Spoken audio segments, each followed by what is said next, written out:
National ಎಕ್ಸ್‌ಪ್ರೆಸ್‌ಗೆ ಸ್ವಾಗತ. ನಾನು ಲಾವಣ್ಯ. ಪ್ರಧಾನಿ ಮೋದಿ ಹಾಗೂ ನನಗೆ ಇಬ್ಬರಿಗೂ ಹೆಂಡತಿ ಸಮಸ್ಯೆ ಇಲ್ಲ ಅಂತ ವಿರೋಧ ಪಕ್ಷದ ನಾಯಕ ರಾಹುಲ್ ಗಾಂಧಿ ಹೇಳಿದ್ದಾರೆ. ಮಹಿಳೆಯರು ನಮ್ಮ ರಾಷ್ಟ್ರೀಯ ಕಲ್ಪನೆಯಲ್ಲಿ ಕೇಂದ್ರ ಶಕ್ತಿ, ಪ್ರೇರಕ ಶಕ್ತಿ. ನಾವೆಲ್ಲರೂ ಮಹಿಳೆಯರಿಂದ ಪ್ರಭಾವಿತರಾಗಿದ್ದೇವೆ. ಜೀವನದಲ್ಲಿ ಬಹಳಷ್ಟು ಕಲಿತಿದ್ದೇವೆ. ಪ್ರಧಾನಿ ಮೋದಿ ಹಾಗೂ ನನಗೆ ಆ ಹೆಂಡತಿ ಸಮಸ್ಯೆ ಇಲ್ಲ, ಆದರೆ ತಾಯಿ, ಸಹೋದರಿಯರು ಇದ್ದಾರೆ ಎಂದಿದ್ದಾರೆ. ಸಂಸತ್ತಿನ ವಿಶೇಷ ಅಧಿವೇಶನದಲ್ಲಿ ಗಂಭೀರವಾದ ಮಹಿಳಾ ಮೀಸಲಾತಿ ಮತ್ತು ಕ್ಷೇತ್ರ ಪುನರ್ ವಿಂಗಡಣೆ ಕುರಿತಂತಹ ಚರ್ಚೆ ನಡೀತಾ ಇದ್ದಾಗ ಲೋಕಸಭೆಯ ವಿರೋಧ ಪಕ್ಷದ ನಾಯಕ ರಾಹುಲ್ ಗಾಂಧಿಯ ಒಂದು ಹೇಳಿಕೆ ಇಡೀ ಸದನದ ಗಮನವನ್ನ ಬೇರೆಡೆಗೆ ಸೆಳೆಯಿತು. ಈಗ ನನಗೆ ಹಾಗೂ ಪ್ರಧಾನಿ ಮೋದಿ ಇಬ್ಬರಿಗೂ ಹೆಂಡತಿ ಕಾಟ ಇಲ್ಲ ಅಂತ ಹೇಳಿದ್ದಾರೆ. ಸಂಸತ್ತಿನ ವಿಶೇಷ ಅಧಿವೇಶನದಲ್ಲಿ ಇಂದು ಮಹಿಳಾ ಮೀಸಲಾತಿ ಮಸೂದೆಯ ಕುರಿತು ಸುದೀರ್ಘ ಚರ್ಚೆ ನಡೀತಾ ಇತ್ತು. ರಾಜಕೀಯ ಆರೋಪ ಪ್ರತ್ಯಾರೋಪಗಳ ನಡುವೆ ಮೈಕ್ ಹಿಡಿದಂತಹ ರಾಹುಲ್ ಗಾಂಧಿ ಸರ್ಕಾರದ ಮೇಲೆ ವಾಗ್ದಾಳಿಯನ್ನ ನಡೆಸ್ತಾ ವೈಯಕ್ತಿಕ ಜೀವನದ ಕುರಿತು ಲಘು ಟೀಕೆಯನ್ನ ಮಾಡಿದ್ರು. ಬಿಜೆಪಿ ಸರ್ಕಾರವು ಈಗ ಮಹಿಳೆಯರ ಅಭಿವೃದ್ಧಿಯ ಹೆಸರಿನಲ್ಲಿ ರಾಜಕೀಯ ಲಾಭ ಪಡೆಯೋಕೆ ಪ್ರಯತ್ನಿಸ್ತಾ ಇದೆ ಅಂತ ಹೇಳಿದ್ದಾರೆ. ಸಂಸತ್ತಿನ ವಿಶೇಷ ಅಧಿವೇಶನದಲ್ಲಿ ಮಹಿಳಾ ಮೀಸಲಾತಿ ವಿಧೇಯಕನ ಮೇಲಿನ ಈಗ ಚರ್ಚೆಯು ರಾಜಕೀಯ ಕೆಸರೆಚಾಟಕ್ಕೆ ವೇದಿಕೆಯಾಗದೆ ಟಿಎಂಸಿ ಸಂಸದ ಕಲ್ಯಾಣ್ ಬ್ಯಾನರ್ಜಿ ಅವರು ಬಿಜೆಪಿ ಸಂಸದರನ್ನ ಮಂಗಗಳ ಸೇನೆ ಅಂತ ಕರೆಯುವ ಮೂಲಕ ಸಂಸತ್ತಿನಲ್ಲಿ ಹೊಸ ವಿವಾದಕ್ಕೆ ಕಿಡಿ ಹಚ್ಚಿದ್ದಾರೆ.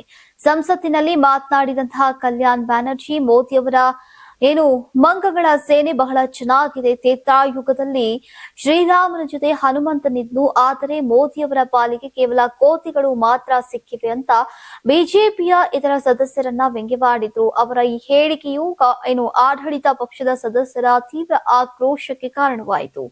ಬಿಜೆಪಿಯ ಜೈ ಶ್ರೀರಾಮ್ ಘೋಷಣೆಯ ಬಗ್ಗೆ ಆಕ್ಷೇಪ ವ್ಯಕ್ತಪಡಿಸಿದಂತಹ ಬ್ಯಾನರ್ಜಿ, ನಾವು ನಾರಿ ಶಕ್ತಿಯನ್ನ ಪೂಜಿಸುವವರು, ನಮ್ಮ ಬಳಿ ಕಾಳಿ ಮಾತೆ ಮತ್ತು ದುರ್ಗಾ ಮಾತೆಯರಿದ್ದಾರೆ, ನಾವು ಜೈ ಸಿಯಾರಾಮ್ ಅಂತ ಹೇಳ್ತೇವೆ, ಆದ್ರೆ ನೀವು ಕೇವಲ ಜೈ ಶ್ರೀರಾಮ್ ಅಂತ ಹೇಳ್ತೀರಿ, ನೀವು ಸೀತೆಯ ಹೆಸರನ್ನ ಯಾಕೆ ಹೇಳ್ತಿಲ್ಲ ಅಂತ ಪ್ರಶ್ನಿಸಿದ್ರು.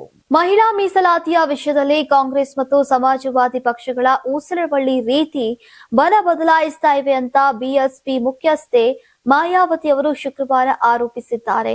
ಮಹಿಳಾ ಮೀಸಲಾತಿ ಕುರಿತು ಸಂಸತ್ತಿನಲ್ಲಿ ಚರ್ಚೆಯಾಗ್ತಾ ಇರುವಂತಹ ಬೆನ್ನಲ್ಲೇ ಅವರು ಹೇಳಿಕೆಯನ್ನ ನೀಡಿದ್ದಾರೆ. ಈ ಕುರಿತು ಸಾಮಾಜಿಕ ಜಾಲತಾಣ ಎಕ್ಸ್ ನಲ್ಲಿ ಪೋಸ್ಟ್ ಮಾಡಿರುವಂತಹ ಮಾಯಾವತಿ, ಕಾಂಗ್ರೆಸ್ ಪಕ್ಷವು ಕೇಂದ್ರದಲ್ಲಿ ಅಧಿಕಾರದಲ್ಲಿದ್ದಾಗ ಎಸ್ಸಿ ಎಸ್ಟಿ ಹಾಗೂ ಒಸಿಬಿ ಸಮುದಾಯದ ಮಹಿಳೆಯರ ಮೀಸಲಾತಿ ಕುರಿತು ಯಾವುದೇ ಕ್ರಮಗಳನ್ನ ತೆಗೆದುಕೊಂಡಿರಲಿಲ್ಲ, ಆದರೆ ಈಗ ಮಾತನಾಡ್ತಾ ಇದ್ದಾರೆ. ದೇಶದಲ್ಲಿರುವಂತಹ ಯಾವುದೇ ಪಕ್ಷಗಳು ಕೂಡ ಹಿಂದುಳಿದವರ ಅಭಿವೃದ್ಧಿಯ ಬಗ್ಗೆ ಚಿಂತಿಸ್ತಾ ಇಲ್ಲ ಅಂತ ಕಿಡಿಕಾರಿದ್ದಾರೆ. ಮಂಡಲ್ ಆಯೋಗದ ವರದಿಯ ಪ್ರಕಾರ ಈಗ ಶಿಕ್ಷಣ ಹಾಗೂ ಸರ್ಕಾರಿ ಹುದ್ದೆಗಳಲ್ಲಿ ಒಬಿಸಿ ಸಮುದಾಯಕ್ಕೆ 27% ಮೀಸಲಾತಿ ನೀಡುವುದನ್ನ ಕೂಡ ಅವರು ಜಾರಿಗೊಳಿಸಲಿಲ್ಲ. ವಿಪಿ ಸಿಂಗ್ ಅವರು ಪ್ರಧಾನಿಯಾದ ನಂತರ ಅದು ಜಾರಿಗೊಂಡು ಅಂತ ಹೇಳಿದ್ದಾರೆ. ಪಶ್ಚಿಮ ಬಂಗಾಳ ಮುಖ್ಯಮಂತ್ರಿ ಮಮತಾ ಬ್ಯಾನರ್ಜಿ ಅವರು ಸಾರ್ವಜನಿಕ ಕಾರ್ಯಕ್ರಮದ ವೇಳೆ ಕ್ಷಣಿಕ ಗಾಬರಿಗೊಂಡಂತಹ ಘಟನೆ ಬೆಳಕಿಗೆ ಬಂದಿದೆ. ಸಿಎಂ ಮಮತಾ ಬ್ಯಾನರ್ಜಿ ಪಕ್ಷದ ಕಾರ್ಯಕರ್ತರೊಂದಿಗೆ ರಸ್ತೆಯಲ್ಲಿ ನಡೆದುಕೊಂಡು ಹೋಗ್ತಾ ಇದ್ದಂತಹ ವೇಳೆ ಎದುರಿನಿಂದ ವ್ಯಕ್ತಿಯೊಬ್ಬ ವೇಗವಾಗಿ ಓಡಿ ಬಂದು ಏಕಾಏಕಿ ಅವರ ಕಾಲಿಗೆ ಬೀಳೋಕೆ ಮುಂದಾಗಿದ್ದಾನೆ. ಈ ದೃಶ್ಯದಿಂದ ಪರಿಸ್ಥಿತಿ ಕ್ಷಣಾರ್ಧದಲ್ಲಿ ಉದ್ವಿಗ್ನಗೊಂಡಿದೆ. ಭದ್ರತಾ ಸಿಬ್ಬಂದಿ ತಕ್ಷಣವೇ ಎಚ್ಚೆತ್ತುಕೊಂಡು ಆ ವ್ಯಕ್ತಿಯನ್ನ ತಡೆದಿದ್ದಾರೆ. ಆದ್ರೆ ಆತನ ನಡೆ ತಪ್ಪಾಗಿ ಅರ್ಥಗೊಂಡ ಕಾರಣ ದಾಳಿ ಮಾಡೋಕೆ ಬರ್ತಾ ಇದ್ದಾನೆ ಅಂತ ಭಾವಿಸಿದಂತಹ ಮಮತಾ ಬ್ಯಾನರ್ಜಿ ಗಾಬರಿಗೊಂಡು ತಕ್ಷಣ ಹಿಂದಕ್ಕೆ ಓಡಿರುವುದು ಕಂಡು ಬಂದಿದೆ. ಈಗ ನಂತರ ಪರಿಸ್ಥಿತಿ ನಿಯಂತ್ರಣಕ್ಕೆ ಬಂದಿದ್ದು ಯಾವುದೇ ಅಪಾಯ ಸಂಭವಿಸಿಲ್ಲ ಅಂತ ತಿಳಿದು ಬಂದಿದೆ. ಘಟನೆಯ ವಿಡಿಯೋ ಸಾಮಾಜಿಕ ಜಾಲತಾಣಗಳಲ್ಲೆಲ್ಲ ವೈರಲ್ ಆಗ್ತಾ ಇದೆ. ಭಾರತದ ಸಂಸದೀಯ ಇತಿಹಾಸದಲ್ಲಿ ಅತ್ಯಂತ ಗೌರವಾನ್ವಿತ ಸ್ಥಾನಗಳಲ್ಲಿ ಒಂದಾದಂತಹ ರಾಜ್ಯಸಭೆಯ ಉಪಸಭಾಪತಿ ಹುದ್ದೆಗೆ ಹರಿವಂಶ್ ನಾರಾಯಣ್ ಸಿಂಗ್ ಅವರು ಸತತ 3ನೇ ಬಾರಿಗೆ ಅವಿರೋಧವಾಗಿ ಆಯ್ಕೆಯಾಗಿದ್ದಾರೆ. ಈ ಐತಿಹಾಸಿಕ ಕ್ಷಣವನ್ನ ಸಂಭ್ರಮಿಸಿದಂತಹ ಪ್ರಧಾನಿ ನರೇಂದ್ರ ಮೋದಿ ಅವರು ಸದನದಲ್ಲಿ ಮಾಡಿದ ಭಾಷಣವು ಕೇವಲ ಅಭಿನಂದನೆಯಲ್ಲ, ಅದು ಒಬ್ಬ ನಾಯಕನ ಕರ್ತವ್ಯ ನಿಷ್ಠೆಗೆ ಸಂದಂತಹ ಗೌರವವಾಗಿತ್ತು. ಸದಸ್ಯರ ಚಪ್ಪಾಳೆ ತಟ್ಟುವ ಧ್ವನಿ ಮತ್ತು ಸಂಭ್ರಮದ ನಡುವೆ ಹರಿವಂಶ್ ನಾರಾಯಣ್ ಸಿಂಗ್ ಅವರು ಮತ್ತೊಮ್ಮೆ ರಾಜ್ಯಸಭೆಯ ಉಪಸಭಾಪತಿಯಾಗಿ ಅಧಿಕಾರವನ್ನ ಸ್ವೀಕರಿಸಿದ್ರು. ವಿರೋಧ ಪಕ್ಷಗಳು ಸೇರಿದಂತೆ ಇಡೀ ಸದನವು ಅವರನ್ನ ಅವಿರೋಧವಾಗಿ ಬೆಂಬಲಿಸಿದ್ದು ಅವರ ನಿಷ್ಪಕ್ಷಪಾತ ನಾಯಕತ್ವಕ್ಕೆ ಸಾಕ್ಷಿಯಾಯಿತು. ಪ್ರಧಾನಿ ಮೋದಿ ಅವರು ತಮ್ಮ ಭಾಷಣದಲ್ಲಿ ಹರಿವಂಶ್ ಅವರ ಆಯ್ಕೆಯನ್ನ ಗಾಢವಾದ ನಂಬಿಕೆಯ ಸಂಕೇತ ಅಂತ ಬಣ್ಣಿಸಿದ್ರು. ಒಬ್ಬ ವ್ಯಕ್ತಿ ಸತತ 3ನೇ ಅವಧಿಗೆ ಆಯ್ಕೆ ಆಗ್ತಾ ಇದ್ದಾರೆ ಅಂದ್ರೆ ಅದು ಈ ಸದನದ ಪ್ರತಿಯೊಬ್ಬ ಸದಸ್ಯರಿಗೂ ಕೂಡ ನಿಮ್ಮ ಮೇಲೆ ಮೇಲಿರುವಂತಹ ಆಳವಾದ ನಂಬಿಕೆಯನ್ನ ತೋರ್ತಾ ಇದೆ. ಈಗ ನಿಮ್ಮ ಅನುಭವದಿಂದ ಈ ಸದನವು ಕಳೆದ ಅವಧಿಗಳಲ್ಲಿ ಅಪಾರ ಪ್ರಯೋಜನವನ್ನ ಪಡೆದಿದೆ ಅಂತ ಮೋದಿ ಶ್ಲಾಘಿಸಿದ್ರು. ಕೇಂದ್ರದ ನರೇಂದ್ರ ಮೋದಿ ಎನ್ಡಿಎ ಸರ್ಕಾರದ ಮಹತ್ವದ ನಿರ್ಧಾರಗಳಲ್ಲಿ ಒಂದಾದಂತಹ ಮಹಿಳಾ ಮೀಸಲಾತಿ ಮತ್ತು ಲೋಕಸಭಾ ಕ್ಷೇತ್ರ ಪುನರ್ ವಿಂಗಡಣೆ ಮಸೂದೆಯ ಸಂಸತ್ನಲ್ಲಿ ಸುದೀರ್ಘ ಚರ್ಚೆ ನಡೀತಾ ಇದೆ. ಆದರೆ ಈ ಎರಡು ವಿಷಯಗಳನ್ನ ಒಂದೇ ಮಸೂದೆಯನ್ನಾಗಿ ಮಾಡಿದ್ದಕ್ಕೆ ವಿರೋಧ ಪಕ್ಷಗಳು ತೀವ್ರ ಆಕ್ಷೇಪವನ್ನ ವ್ಯಕ್ತಪಡಿಸಿವೆ. ಇದರ ಬೆನ್ನಲ್ಲೇ ಪ್ರಧಾನಿ ನರೇಂದ್ರ ಮೋದಿ ಅವರು ವಿಪಕ್ಷಗಳ ಸಂಸದರಿಗೆ ಈಗ ಮಹತ್ವದ ಮನವಿಯನ್ನ ಮಾಡಿದ್ದಾರೆ. ಈ ಬಗ್ಗೆ ಎಕ್ಸ್ ಖಾತೆಯಲ್ಲಿ ಟ್ವೀಟ್ ಮಾಡಿರುವಂತಹ ಪ್ರಧಾನಿ ಮೋದಿ ಈಗ ಲೋಕಸಭೆಯ ಮೇಲೆ ಲಕ್ಷಾಂತರ ಭಾರತೀಯ ಮಹಿಳೆಯರ ನಿರೀಕ್ಷೆ ಇದೆ. ಹೀಗಾಗಿ ಕೇಂದ್ರ ಸರ್ಕಾರ ಇಂದು ಮೇಲ್ಮನೆಯಲ್ಲಿ ಮಂಡಿಸಿರುವಂತಹ ಮಹಿಳಾ ಮೀಸಲಾತಿ ಮಸೂದೆಯ ಪರವಾಗಿ ಈಗ ಮತ ಚಲಾಯಿಸುವಂತೆ ರಾಜಕೀಯ ಪಕ್ಷಗಳಿಗೆ ಮನವಿಯನ್ನ ಮಾಡಿದ್ರು. ರಾಜಕೀಯ ಕಾರಣಗಳಿಂದಾಗಿ ದಶಕದಿಂದ ಮಹಿಳಾ ಮೀಸಲಾತಿ ಜಾರಿ ತರುವುದು ವಿಳಂಬವಾಗಿತ್ತು ಅಂತ ಹೇಳಿದಂತಹ ಮೋದಿ ಈಗ ದೇಶದ ಜನಸಂಖ್ಯೆಯ ಅರ್ಧದಷ್ಟು ಭಾಗವಾಗಿರುವಂತಹ ಮಹಿಳೆಯರು ನಿರ್ಧಾರವನ್ನ ತೆಗೆದುಕೊಳ್ಳುವಲ್ಲಿ ತಮ್ಮ ನ್ಯಾಯಯುತ ಪ್ರಾತಿನಿಧ್ಯವನ್ನ ಪಡೆಯುವಂತಹ ಸಮಯ ಇದೀಗ ಬಂದಿದೆ ಅಂತ ಒತ್ತಿ ಹೇಳಿದ್ದಾರೆ.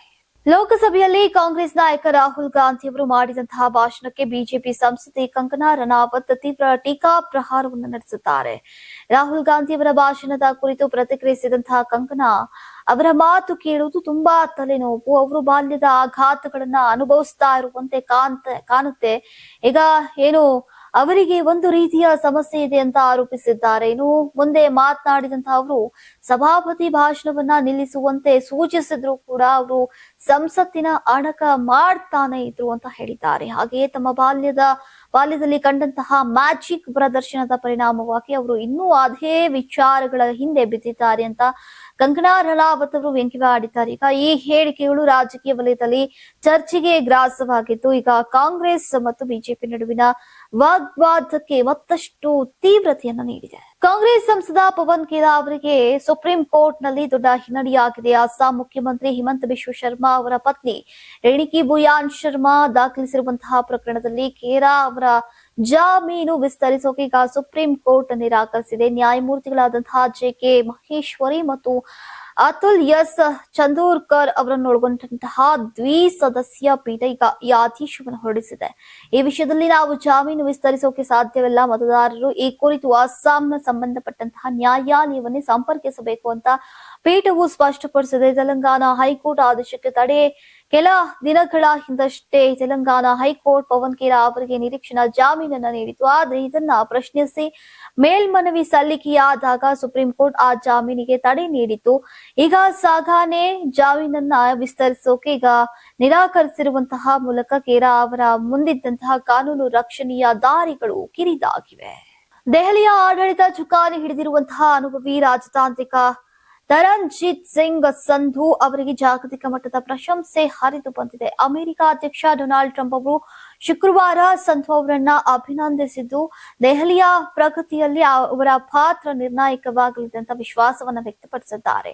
ಟ್ರುತ್ ಸೋಷಿಯಲ್ ನಲ್ಲಿ ಟ್ರಂಪ್ ಮೆಚ್ಚುಗೆಗೆ ತಮ್ಮ ಸಾಮಾಜಿಕ ಮಾಧ್ಯಮ ವೇದಿಕೆ ಟ್ರುತ್ ಸೋಷಿಯಲ್ ಮೀಡಿಯಾದಲ್ಲಿ ಈಗ ಸಂಧು ಅವರ ಕುರಿತು ಬರೆದುಕೊಂಡಿರುವಂತಹ ಟ್ರಂಪ್ ದೆಹಲಿಯ ಹೊಸ ಲೆಫ್ಟಿನೆಂಟ್ ಗವರ್ನರ್ ಆಗಿ ನೇಮಕಗೊಂಡಿರುವಂತಹ ಸಂಧು ಅವರಿಗೆ ಅಭಿನಂದನೆಗಳು. ಒಬ್ಬ ಅನುಭವಿ ರಾಜತಾಂತ್ರಿಕವಾಗಿ ಅವರು ಯಾವಾಗಲೂ ಅಮೆರಿಕ ಮತ್ತು ಭಾರತದ ನಡುವಿನ ಬಾಂಧವ್ಯವನ್ನ ಗಟ್ಟಿಗೊಳಿಸೋಕೆ ಶ್ರಮಿಸಿದ್ದಾರೆ. ಅವರ ಅಧಿಕಾರಾವಧಿ ಯಶಸ್ವಿಯಾಗಲಿ ಅಂತ ಹಾರೈಸುತ್ತೇನೆ ಎಂದಿದ್ದಾರೆ.